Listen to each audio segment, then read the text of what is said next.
तक वीर अपने भारी कदम लिए स्पेशल वार्ड तक नहीं पहुंचा था, तब तक उसके मन में उलझन थी कि वो केसर का सामना कैसे करेगा। उसकी इस नाजुक और जख्मी हालत में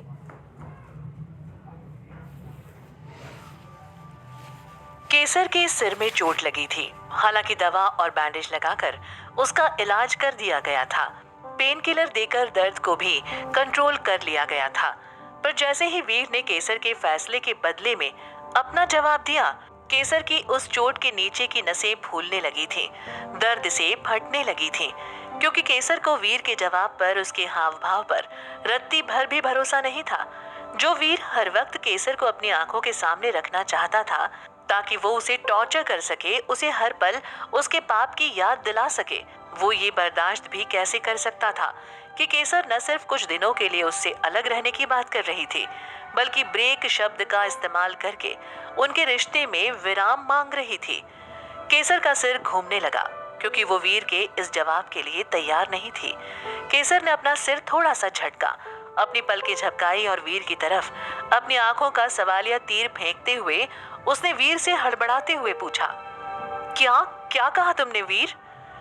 वीर ने कहा, कमाल है यार बीवी, एक एक्सीडेंट क्या हुआ, तुम्हारी तो सुनने और समझने की शक्ति भी चली गई, या हिंदी समझने में तकलीफ होने लगी है तुम्हें? हाँ, तुमने मुझसे पूछा, सॉरी कहा।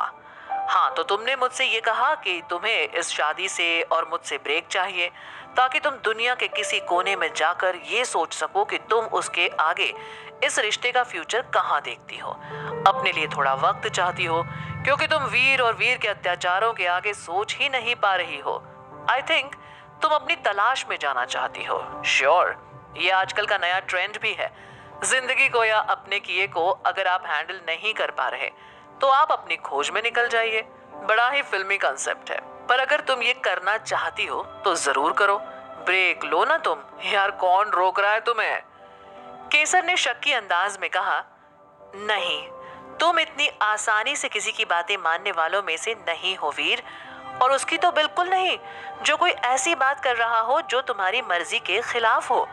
केसर प्रताप सिंह तुमसे दूर रहे, दिनों नहीं महीनों तक। तुम उसे देख न सको, उस पर लानतें न मार सको, उसे बेइज्जत न कर सको और अपनी बर्बाद जिंदगी का सारा गुस्सा उस पर ना निकाल सको, और इन सब बातों के साथ तुम इतनी आसानी से एडजस्ट कर लो?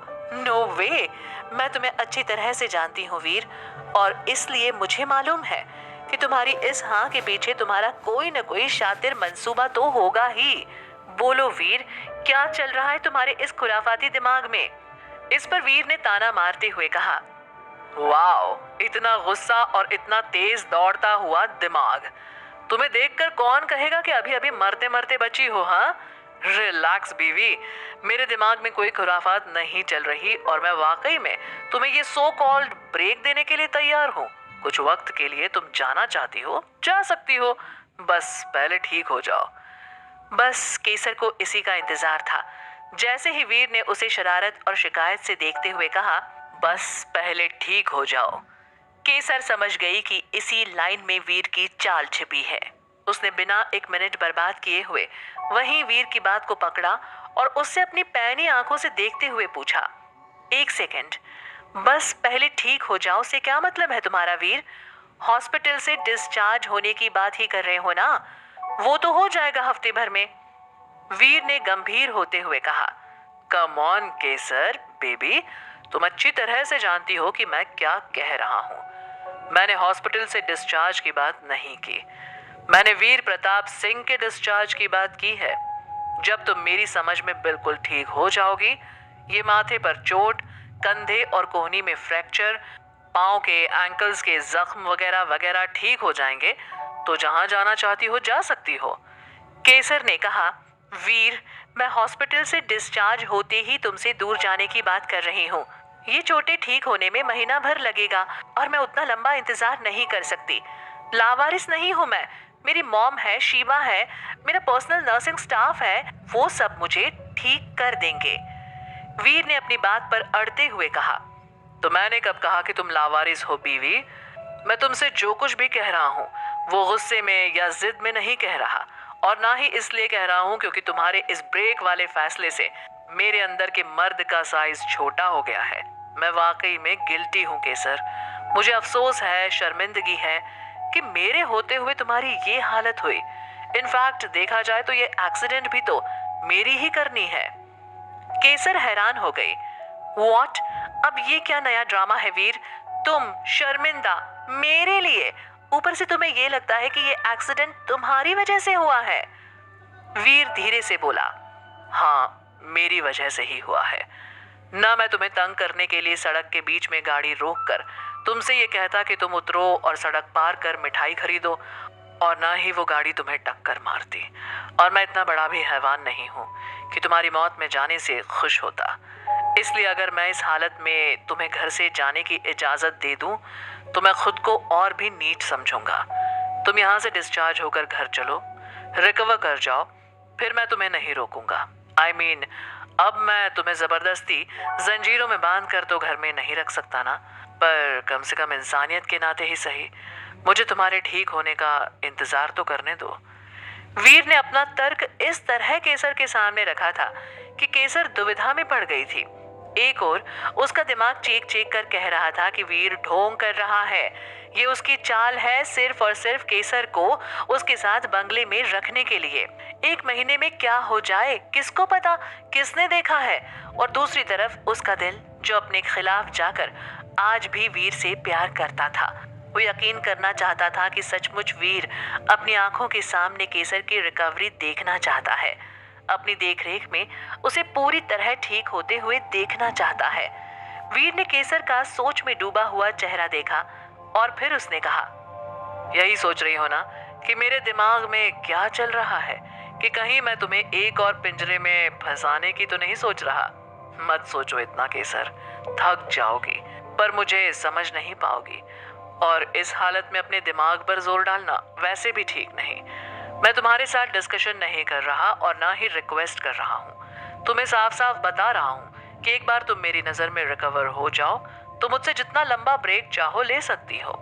केसर ने बगावत करते हुए कहा, और अगर मैं ना कह दूं, बैग पैक करके तुम्हारी बात माने बिना चली जाऊं तो तब तुम क्या कर लोगे वीर प्रताप सिंह? वीर ने पलट कर पूछा, क्या कर सकता हूं?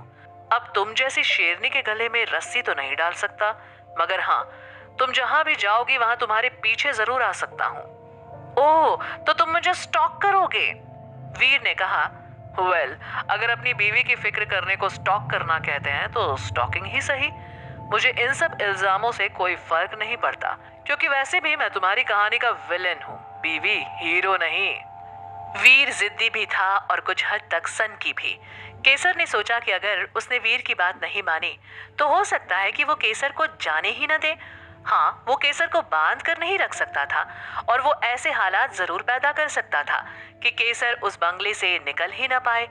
केसर को लगा कि माँ की बात रखने के लिए उसे वीर की ये शर्त मान लेनी चाहिए, ताकि माँ की बात भी रह जाए और वीर कोई ऐसा काम ना करे जिससे वसुंधरा का गुस्सा दोबारा भड़के। कुछ सोचकर केसर ने बड़े सलीके से वीर से कहा, फाइन, मुझे मंजूर है। अगर तुम इतना ही बुरा फील कर रहे हो कि तुम्हारी वजह से मेरी ये हालत हो गई है, तो बेशक तुम मुझे अपनी आंखों के सामने घर में रखो, मेरा ख्याल रखो पूरे 1 महीने तक। मगर, वीर ने पूछा, मगर अब क्या प्रॉब्लम है? केसर ने कहा, प्रॉब्लम कुछ नहीं है वीर, बस तुम्हें नया अरेंजमेंट बता रही हूँ। 1 महीने के लिए जब तक मेरे घर से जाने का टाइम नहीं हो जाता तब तक मैं तुम्हारे हमारे बंगले पर रहूंगी। तब तक मेरी केयर के लिए सिर्फ हॉस्पिटल का नर्सिंग स्टाफ नहीं, मेरी दोस्त शीबा भी मेरे साथ रहेगी, और इस 1 महीने के वक्त में तुम मेरे साथ कोई बदतमीजी बदसलूकी नहीं करोगे। और हालांकि अब हमारे कमरे अलग हो चुके हैं, मैं फिर भी इस बात पर जोर देना चाहूंगी कि तुम बिना मेरी परमिशन के मेरे कमरे में नहीं आ सकते। वीर ने अपना गुस्सा निगलते हुए कहा, अच्छी बात है, मुझे कोई प्रॉब्लम नहीं है, तुम्हें जैसे सूट करे तुम रहो।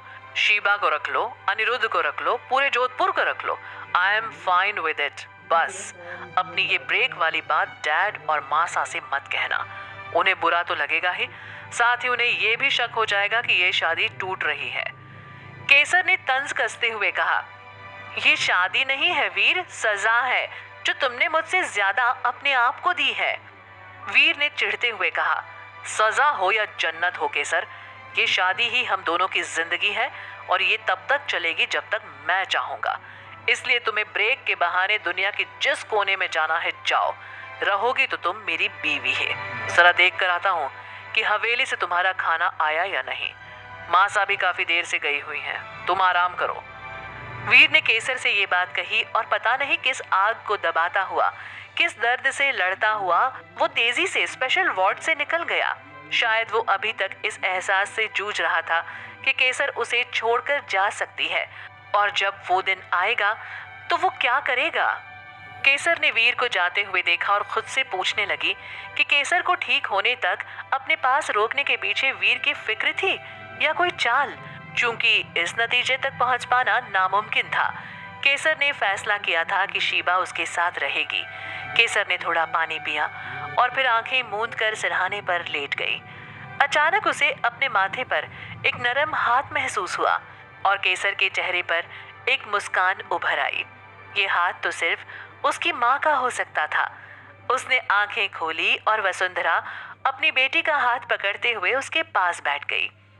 वसुंधरा का सबसे पहला सवाल यही था, क्या उसने वीर को अपना फैसला सुना दिया था। केसर थोड़ा हिचकिचाई, पर उसने अपनी माँ को पूरी बात वीर की शर्त के साथ बता दी।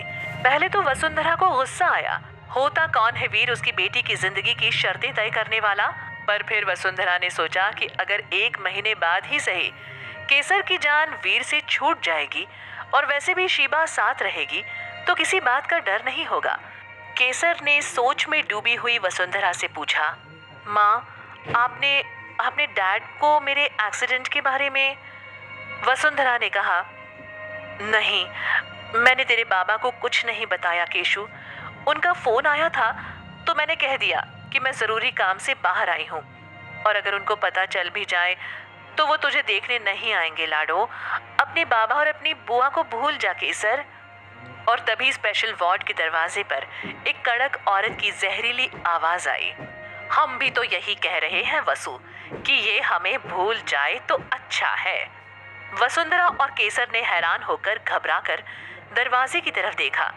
कौन थी ये औरत और इस तरह से क्यों बात कर रही थी? क्या ये केसर को देखने आई है या उसकी जिंदगी मुश्किल करने? क्या होगा जब वीर के माता पिता को केसर की शर्त के बारे में पता चलेगा? क्या वजह है वीर के इस तरह केसर को अपने पास रोके रखने की? ये जानने के लिए जुड़े रहिए केसर और वीर की कहानी के साथ। रिस्क है बट इश्क है में।